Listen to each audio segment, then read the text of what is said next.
TRS పార్టీలో ముందు నుంచి కూడా అత్యంత కీలకమైన పాత్ర పోషిస్తున్న మిత్రుడు ఆత్మీయులు మాజీ మంత్రివర్యులు గౌరవనీయులు ప్రశాంత్ రెడ్డి గారికి, గౌరవ మాజీ శాసనసభ్యులు మిత్రులు సురేందర్ గారికి, సీనియర్ నాయకులు మాజీ శాసనసభ్యులు గౌరవనీయులు గంప గోవర్ధన్ గారికి, మాజీ జిల్లా పరిషత్ చైర్మన్ దఫేదార్ రాజు గారికి, గౌరవ మాజీ శాసనసభ్యులు మిత్రులు హనుమంత్ షిండే గారికి, గౌరవ మాజీ శాసనసభ్యులు జనార్దన్ గౌడ్ గారికి, తమ్ముడు ఎర్రోల శ్రీనివాస్ గారికి, సోదరిమణి సుమిత్ర ఆనంద్ గారికి, సత్యం గారికి, శివాజీ గారికి, బలరాం గారికి, ముఖ్యంగా ఈరోజు మా మిత్రులు రాజేశ్వర్ గారికి, లింగం గారికి, కిషోర్ రెడ్డి గారికి, సత్యం గారికి, ముఖ్యంగా ఈనాడు ఒక ఉద్యమకారుడు, తొలినాళ్లలో తెలంగాణ ఉద్యమంలో చాలా క్రియాశీలకంగా పనిచేసి మధ్యలో బీజేపీ పార్టీలోకి పోయి నిజాలు గ్రహించి ఎప్పటికైనా తెలంగాణకు బీఆర్ఎస్ పార్టీయే శ్రీరామ రక్ష అని ఇవాళ బీజేపీకి రాజీనామా చేసి తిరిగి బీఆర్ఎస్ లోకి వచ్చినటువంటి పెద్దలు తానాజీ గారికి, వారితో పాటు వచ్చినటువంటి అనేక మంది మాజీ సర్పంచులు, ఎంపీటీసీలు, దాదాపు 150 మంది బీజేపీకి రాజీనామా చేసి ఈరోజు బీఆర్ఎస్ పార్టీలో వస్తున్నటువంటి వారందరికీ, ముఖ్యంగా బీఆర్ఎస్ కుటుంబ సభ్యులకు, మీడియా మిత్రులకు అందరికీ పేరు పేరున నమస్కారం తెలియజేస్తా ఉన్నా. మిత్రులారా, హైదరాబాద్ లో నాకు 4 గంటలకు ఇంకో మీటింగ్ ఉంది, కొద్దిగా టైం తక్కువ ఉన్నది. బట్ ఏదైనా ఒక్క విషయం, ఇలా రాష్ట్ర ప్రజలకైతే స్పష్టత వచ్చింది. మళ్ళొచ్చే గవర్నమెంట్ ఏది అంటే బీఆర్ఎస్ పక్కా అనేది ఇలా ఎవరిని అడిగినా చెప్తున్నారు. 2 ఏళ్ళు అయితే గడిచిపోయింది, ఇక ఉన్నది 2 ఏళ్ళు. కొద్దిగా ఓపికగా మనందరం కలిసి పనిచేస్తే 100కు 100% ఎప్పుడు అసెంబ్లీ ఎన్నికలు పెట్టినా మళ్ళా వచ్చే ఎగిరే జెండా బీఆర్ఎస్ గులాబీ జెండా, అందులో ఏ డౌట్ అవసరం లేదు. బీజేపీ పని కూడా తేలిపోయింది. సరే, ఇప్పుడు తానాజీ గారు అన్నట్టు, మా ప్రశాంత్ అన్న అన్నట్టు దేశం కోసం ధర్మం కోసం అని డైలాగులు కొట్టింది. ఇలా మోడీ గారు ఏమంటారు, సబ్కా సాత్ సబ్కా వికాస్ అనే డైలాగ్ కొడుతుంటది బీజేపీ పార్టీ. కానీ వాస్తవంగా జరిగేది ఏంటంటే అది సబ్కా సాత్ సబ్కా వికాస్ కాదు, ఓ పూరా బక్వాస్ है, वो पूरा बकवास बात है. वो सिर्फ नॉर्थ इंडिया का साथ देता है, सिर्फ मारवाड़ी का साथ देता है, सिर्फ बीजेपी की कार्यकर्ता का साथ देता है, लेकिन पूरे लोगों का साथ नहीं देता ये बीजेपी पार्टी. ఎందుకు మాట, वो गरीबों का साथ नहीं देता, किसानों का साथ नहीं देता, युवा का साथ नहीं देता, दलितों का साथ नहीं देता, सिर्फ नॉर्थ इंडिया का साथ बीजेपी के लोगों के साथ ही साथ देते हैं, उनके लिए काम करता है बीजेपी. ఎందుకు మాట అంటున్నా, బీజేపీ చెప్పేదేంది, అందరి కోసం దేశం కోసం అంటారు. మరి దేశం అంటే దేశంలో తెలంగాణ లేదా? తెలంగాణ దేశంలో భాగం కాదా? ఎందుకు తెలంగాణకు నిధులు ఇయ్యరు అని అడుగుతా ఉన్నా. మీరు బాగా అర్థం చేసుకోవాలి కార్యకర్తలు. ఇలా ప్రజలకు మనం అర్థమయ్యేటట్టు చెప్పాల్సినటువంటి అవసరం ఉంది. ఎందుకు బీఆర్ఎస్ పార్టీయే తెలంగాణకు శ్రీరామ రక్ష?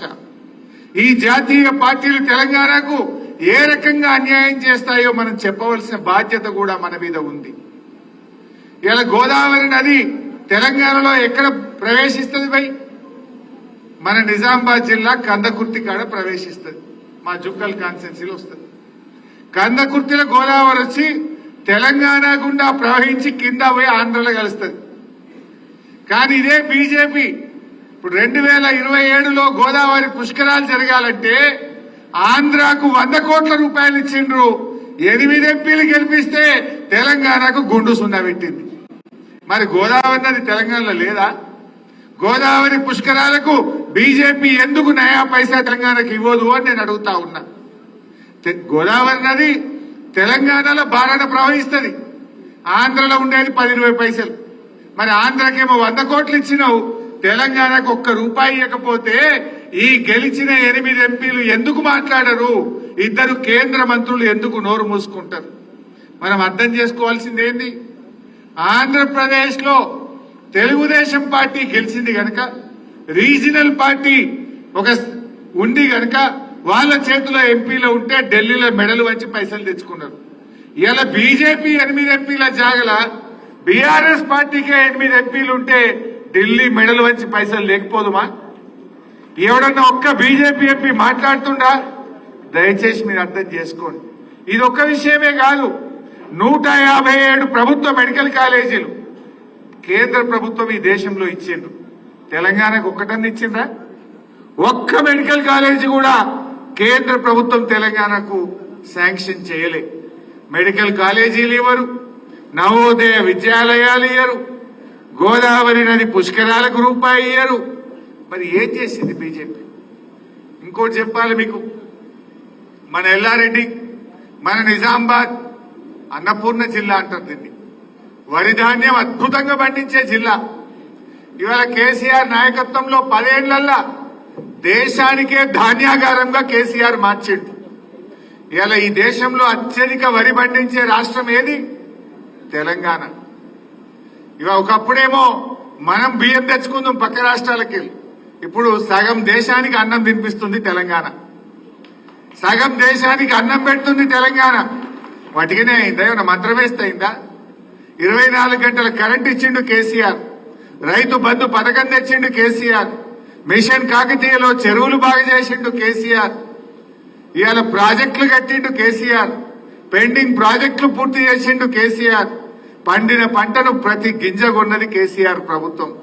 ఇట్లా ఎన్నో మంచి కార్యక్రమాలు చేసినాం కనుక ఇవాళ దేశానికి ధాన్యాగారంగా తెలంగాణ మారింది. అయితే ఈ ముచ్చట ఎందుకు చెప్తున్నా అంటే 2014లో ఢిల్లీలో బీజేపీలో అధికారంలోకి వచ్చింది. మీ అందరికీ తెలుసు. ఇక్కడ మనం వచ్చినాం, ఢిల్లీలో బీజేపీ వచ్చింది. 2014లో బీజేపీ అధికారంలోకి వచ్చినప్పుడు గోధుమల మద్దతు ధర 1400, వడ్లకు మద్దతు ధర కూడా 1400. గోధుమలు 1400, వడ్లకు కూడా మద్దతు ధర 1400. కానీ ఈ రోజు ఏం జరిగింది మీకు తెలుసా? మొన్న గోధుమల మద్దతు ధర 169 రూపాయలు పెంచిండ్రు. గోధుమలకు మాత్రం బాగా పెంచిండ్రు, వరికి మాత్రం పెంచలే. ఈ రోజు గోధుమల మద్దతు ధర 2585 రూపాయలు, వడ్లకు మద్దతు ధర ఎంత? 2369. అంటే వడ్ల కంటే గోధుమలకు 216 రూపాయలు ధర ఎక్కువ పెట్టిండు మోడీ గారు. మరి బీజేపీ గవర్నమెంట్ వచ్చినాడు 2014లో వడ్లకు 1400, గోధుమలకు 1400, రెండిటికి సేమ్ ఉండే మద్దతు ధర. కానీ ఈ రోజు చూస్తే గోధుమల మద్దతు ధర 216 రూపాయలు పెంచింది. అంటే దక్షిణ భారతదేశంలో పండేటి ఏమో వడ్లు, ఉత్తర భారతదేశంలో పండేటి ఏమో గోధుమలు. అంటే మోడీ ఇలాకాల వాళ్ళ గుజరాత్లో, వాళ్ళ ఉత్తరప్రదేశ్లో, వాళ్ళ ప్రాంతంలో పండే గోధుమలకేమో ధర పెంచిండ్రు. మన తెలంగాణలో, మన దక్షిణ భారతదేశంలో పండే వడ్లకు మాత్రం ధర కమ్మి చేసిండ్రు. క్వింటల్కు 216 రూపాయలంటే 30-35 క్వింటలు పండుతాయి ఎకరానికి. అంటే ఎకరం మీద తెలంగాణ రైతు ఒక 6-7 వేల రూపాయలు నష్టపోతుండా లేదా? పెట్టుబడి అయితే సేమ్. నువ్వు ఆనాడు 1400 గోధుమలు ఉండే, 1400 వడ్లుండే. ఇప్పుడు కూడా అదే ధర ఇచ్చుంటే మా తెలంగాణ రైతుకు ఎకరానికి 6-7 వేల రూపాయల లాభం వచ్చునా రాకపోనా? అంటే ఎంత నష్టపోయినట్టు 10 ఏళ్లలో? ఎన్ని క్వింటాళ్లు, ఎంతమంది రైతులు, ఎన్ని కోట్ల రూపాయలు ఈ తెలంగాణ నష్టపోయింది? మరి సబ్కా సాత్ సబ్కా వికాస్ అంటే ఇదేనా?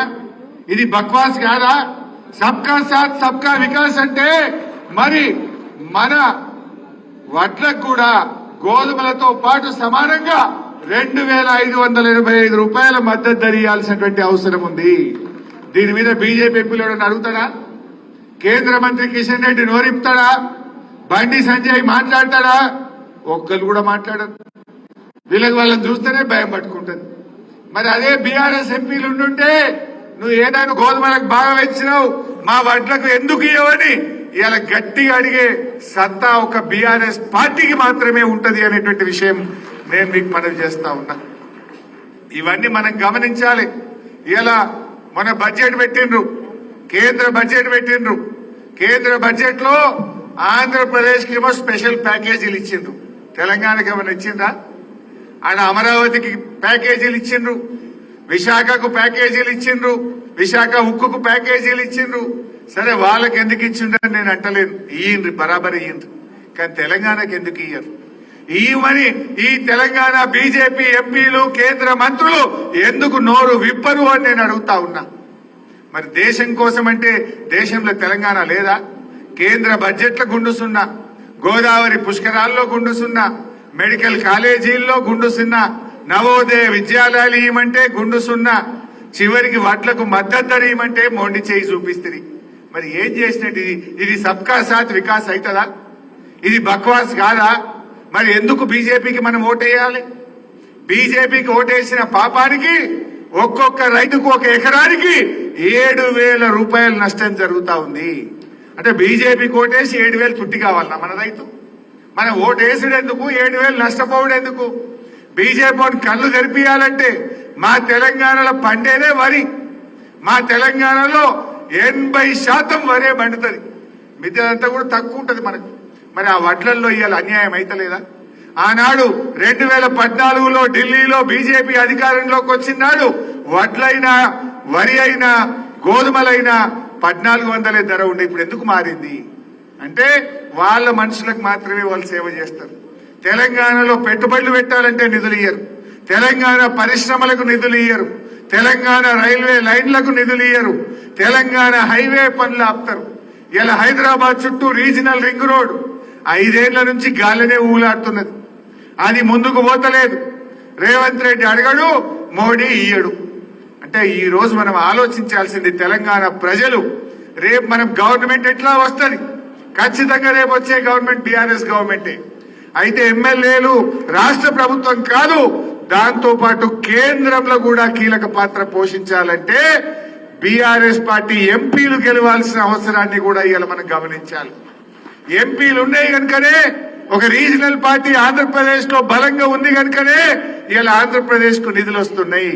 రేపు తెలంగాణకు నిధులు రావాలంటే, మన హక్కులు మనం పొందాలంటే, మన వాటా మనకు దక్కాలంటే ఇలా రాష్ట్ర ప్రభుత్వమే కాదు ఎంపీలుగా కూడా బీఆర్ఎస్ నాయకులే గెలవాల్సినటువంటి అవసరం ఉంది.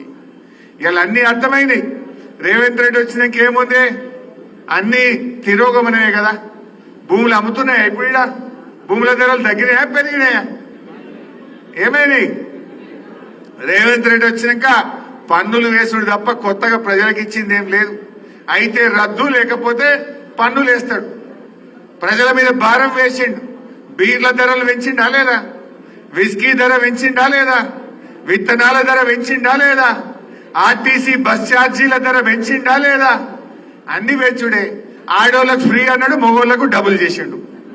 ఆడోళ్ళకు ఫ్రీ అన్నాడు, మగోళ్లకు డబుల్ టికెట్ కొడుతుండు. మరి ఇక నువ్వేం ఫ్రీ ఇచ్చినావంటే భార్యకు ఫ్రీ అంటివి, భర్త దగ్గర డబ్బులు వసూలు చేస్తేవి. ఇక నువ్వు ఫ్రీ ఇచ్చినట్ట గుంజుకున్నట్ట? ఇదేం డ్రామా? అంటే ఇలా అన్ని ధరలు పెంచుడు, పేదలకు పథకాలు రద్దు చేసుడు. కేసీఆర్ కిట్టు బంద్ పెడితివి, న్యూట్రిషన్ కిట్ బంద్ పెడితివి. న్యూట్రిషన్ కిట్ కామారెడ్డిలోనే మా గంప గోవర్ధన్ దగ్గరనే స్టార్ట్ చేసిన స్కీమ్ నేను, అది బంద్ అయిపోయింది. కేసీఆర్ కిట్ బంద్ అయిపోయింది, బతుకమ్మ చీరలు బంద్ అయిపోయినాయి. ఇవాళ అన్ని స్కీములు ఒకటొకటి బంద్ పెట్టుకుంటూ పోతున్నాడు. మరి మనం ఆలోచించాలి. కేసీఆర్ ఉండగా ఎట్లు ఇచ్చిండు, రేవంత్ రెడ్డి వచ్చి నీకు ఎందుకు బంద్ అవుతున్నాయి? నీకు పేదల మీద ధ్యాస లేదు, పేదల మీద ప్రేమ లేదు. ఇది కేవలం దోచుకునే ప్రభుత్వం. రేవంత్ రెడ్డి నీతి ఏందో అర్థమైపోయింది ప్రజలు. ఇలా ఏ సర్వే చేసినా రేపు జిల్లా పరిషత్ ఎన్నికల్లో బీఆర్ఎస్ పార్టీ గులాబీ జెండా ఎగిరేస్తుంది అనేది అందరికీ అర్థమైంది. పొద్దున్నే జైరాబాద్కి వెళ్ళి వచ్చి చాలా మంది బీజేపీకి వెళ్ళి రాజీనామా చేసి బీఆర్ఎస్ లో చేరిపోయింది. ఇప్పుడు ఈడికి వస్తే కామారెడ్డిలో మా తారాజన నాయకత్వంలో చాలా మంది బీజేపీకి రాజీనామా చేసిండ్రు. ఈడికెళ్ళి ఇప్పుడు జూబ్లీ హిల్స్ పోతున్నా ఆడ కూడా చాలా మంది బీజేపీకి వెళ్ళి రాజీనామా చేసి ఇలా బీఆర్ఎస్ లో చేరిపోతాం. ఎటు చూసినా అదే గాలి ఉన్నది. అంతా మళ్ళా కేసీఆర్ రావాలనేటువంటి వాతావరణం ఉంది. ఇక మరి మొన్న వరదలు వచ్చినాయి. వరదలు వస్తే ఏం జరిగిందో మీకు తెలుసు. మీ ఎమ్మెల్యే ఏమో ప్యాకేజ్ తెస్తా పెద్ద ప్యాకేజ్ తెస్తా అన్నాడా? వచ్చిందా? మరి ప్యాకేజ్ తెస్తా అన్నోడేమో సపోర్ట్ చేస్తలేడు, ప్యాకేజ్ ఇస్తా అన్నోడేమో పత్త లేకుండా వికిండు. రేవంత్ రెడ్డి వచ్చి ఏమన్నాడు, పోయిన నెల 4వ తారీఖు నాడు ఏమి కష్టం కళ్ళార చూద్దామని వచ్చిన, కళ్ళతో చూస్తే నాకు అర్థమవుతుందని వచ్చిన, మీ మీద ప్రేమ కొద్ది వచ్చిన, ఇక తెగ మాట్లాడిండు. కానీ ఇచ్చింది అయితే గుండు సిన్న రూపాయి ఇచ్చినాడే, ఒక్క రూపాయి. ఓ బ్రిడ్జ్ నువ్వు చూసిపోయిన బ్రిడ్జ్ కూడా ఇప్పటికీ ఎల్లారెడ్డికి వెళ్ళి కామారెడ్డికి ఆ బ్రిడ్జ్ కూడా ఇంకా బస్సు నడతలేదు దాని మీద. జోక్ అయిపోయింది. అంటే ఇలా రేవంత్ రెడ్డి కేవలం మా మెదక్ కూడా వచ్చిండు, మెదక్లో కూడా ఇట్లే చెప్పిపోయిండు, ఆడ రివ్యూ చేసి ఆడో రూపాయి ఇచ్చింది లేదు, కామారెడ్డికి రూపాయి ఇచ్చింది లేదు, అన్ని మాటలే. ఇవాళ ప్రజలకు అర్థమైంది. అదే కేసీఆర్ ఉంటే ఇట్లుండునా, పంట నష్టపోయిన రైతులకు ఎకరానికి 10,000 ఇస్తామని చెప్పిండ్రు, ఒక్క రూపాయి అని ఇచ్చినాడే? ఎవరికన్నా వచ్చిందా? 40-50 వేల ఎకరాలు ఈ కామారెడ్డిలో ఇవాళ పంటలు దెబ్బతిన్నాయి, రైతులకు ఒక రూపాయి ఇచ్చిన పరిస్థితి లేదు. సో నేను అందరినీ కార్యకర్తల్ని కోరేది ఒక్కటే, మన బాకీ కార్డులు కూడా వస్తాయి మీకు, జర ఇంటింటికి బాకీ కార్డు తీసుకుపోండి, ప్రజలను చైతన్యపరచండి. ఇవాళ ప్రతి అక్కకు చెల్లెకు మహాలక్ష్మి పథకం కింద నెలకు 2,500 ఇస్తా అన్నాడా?